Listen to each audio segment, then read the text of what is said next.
Bon, ça y est, me revoilà. C'est toujours le même con qui raconte encore des histoires de con. Parce que de toute façon, je serai toujours con et je serai toujours con. Donc, non mais, parlons de la vie. Parlons de la vie. Et donc, il y avait le docteur... Oh putain, je sais plus comment il s'appelle maintenant. Maréchal, un truc comme ça. Et voilà, dans un petit village comme ça, tu vois, et tout, et puis il avait soigné tous les trucs dans le quartier, parce qu'il faut quand même savoir que maintenant, il n'y a plus de... Quand tu vas aux urgences, c'est de la merde, là. Ils sont tous dépassés, là. Et après, on veut dire que c'est de leur faute, alors qu'ils sont en train de fermer tous les services d'hôpitaux de merde. C'est de la merde. Et où c'est qu'on va les faire soigner, alors maintenant?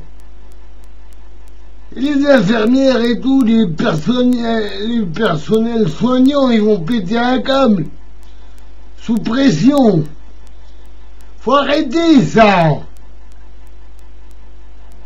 Restructurez bien, merde. La santé publique, putain, les pauvres qui débarquent aux urgences vendredi dernier avec ma chérie. Parce que le duo de nutrition s'était barré et puis qu'il y avait plein de mecs et des bonnes femmes qui étaient dans la merde.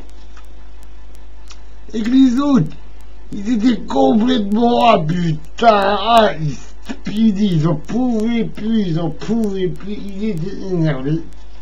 Mais quand même gentils, mais très énervés quand même. Peut-être que ça venait de la tempête solaire aussi, mais bon. Mais je maintiens ce que je dis. Et donc, c'est ce que je dis. Et donc, revenons à nos moutons. Donc, le fameux Toubib qu'à l'époque, au moins lui, il suivait ses patients. Il allait à cheval, à pied, en bicyclette, en trottinette, en moulinette, en brouette. Ouais, bon, arrête de conneries. Mais, et voilà, mais en attendant, lui, il avait pris de l'âge, tu vois, parce que un médecin de village, tu vois, ça ne se change pas comme ça, tant qu'il est vivant, il reste dedans, quoi. Alors, des gens, il en a vu crever. Qu'est-ce que tu veux? À l'époque, ils n'avaient pas tous les moyens qu'ils ont maintenant, même que maintenant, il y a encore des gens qui crèvent. Alors. Et donc, mais lui, avec son expérience professionnelle et tout, sa bonté et tout, ah putain, après avoir fermé sa boutique, avoir été le dernier, avoir été voir le dernier patient qui habite au fin fond des champs de, je sais pas trop, que l'outil va crever aussi. Ah putain. Lui, après, le soir, pour se délasser, le seul moyen pour se délasser, c'est d'aller faire un tour au cimetière. Tu vois? Donc tous les soirs, il va faire sa balade au cimetière quand il fait noir. Donc, non, ça dépend si c'est en hiver ou en été, ça dépend. Puis s'il y a de neige, parce que les veaux ils peuvent faire retard s'il y a de neige. Et donc, enfin bref, alors commençons pas à mélanger tout. Et donc, eh ben, ce brave médecin, pour se ressourcer, il allait faire, comme on va dire, un pèlerinage au cimetière du village. Et en plus, et je te garantis, c'est toutes les allées et tout, hein, tous les tons, ils s'arrêtaient et tout. Ah, Albert. Ah ben, toi, je t'ai connu. Toi, t'étais un sacré bragueur, Albert. Ouais. Mais là, après, qu'est-ce que tu veux, moi? Si t'avais picolé comme ça et tout, tu t'es fait écraser la tête par ton cheval parce que t'es tombé, parce que t'étais bourré, quoi. Tu vois, tout. Moi j'ai pas pu réparer la tête. Mais je t'aimais bien quand même, Albert. T'étais quand même un bon mec, mais bon, là, t'as merdé, quoi. Hop, hop, hop. Et puis de ton bonjon, bien Germaine. Ah, la Germaine. Ah, c'est une brave fille, la Germaine. Ah, elle donnait son cul à tout le monde. Ah, mais il n'y a pas de problème. Tout le monde était heureux au village. Tu vois? Mais le problème, c'est qu'après, bah, elle a glissé dans la cuisine. Tu vois, sur le carrelage. Elle est tombée par terre, elle s'est fracassée la tête.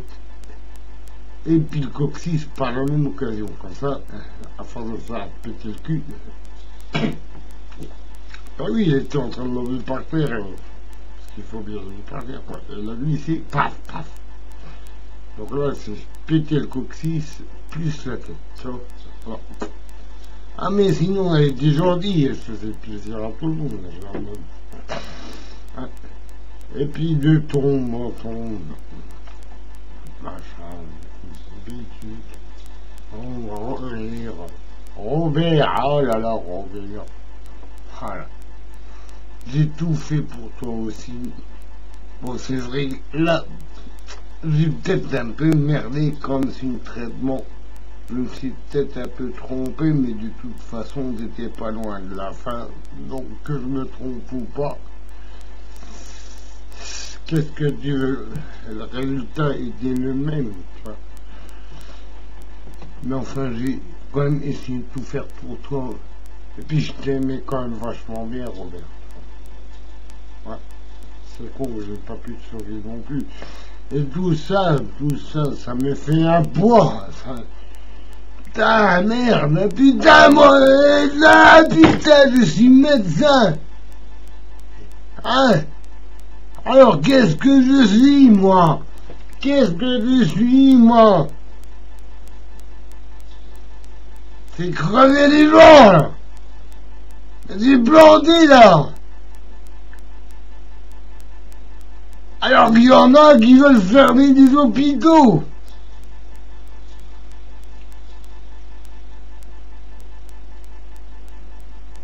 Ah oui, ça rigole pas. Hein. Et donc, non mais, faut le comprendre,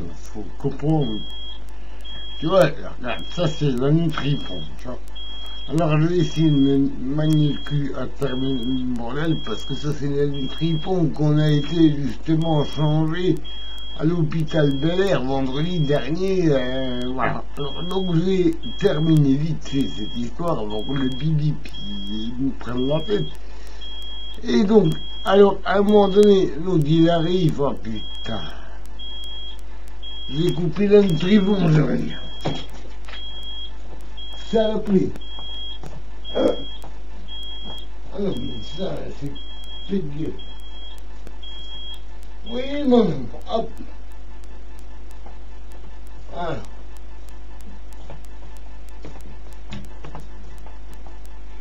Bon. Désolé de cette courte interruption, mais quand t'as le tuyau du bidon nutrition de Bernadette qui pète à 4 heures de l'après-midi, et puis tu te retrouves aux urgences parce que il faut bien changer le tuyau, sinon après elle peut plus bouffer. Alors et puis tu passes 5 heures dans le bordel, et tu vois tout le bordel, et puis qu'après faut encore s'occuper du bibide là. Bon, ça y est. Pour la nutripon, c'est fait. Pour en revenir, et donc, la nutripon, c'est fait. On y a été 2 fois. Moi, les urgences commencent à y avoir jusque là.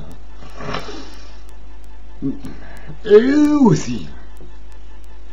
Et donc,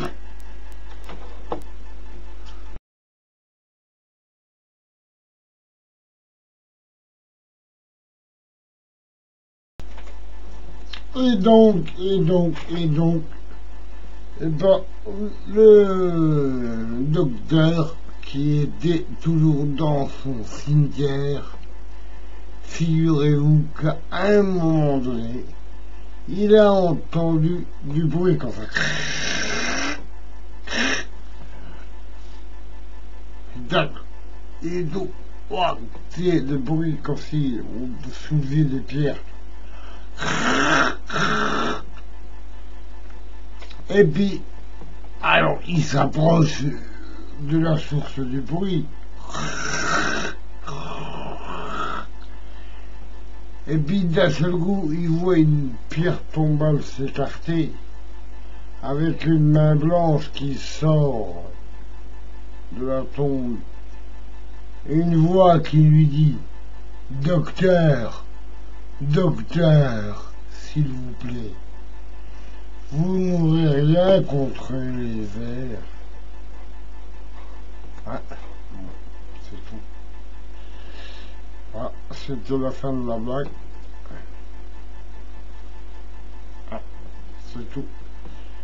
C'est point bas, on arrête.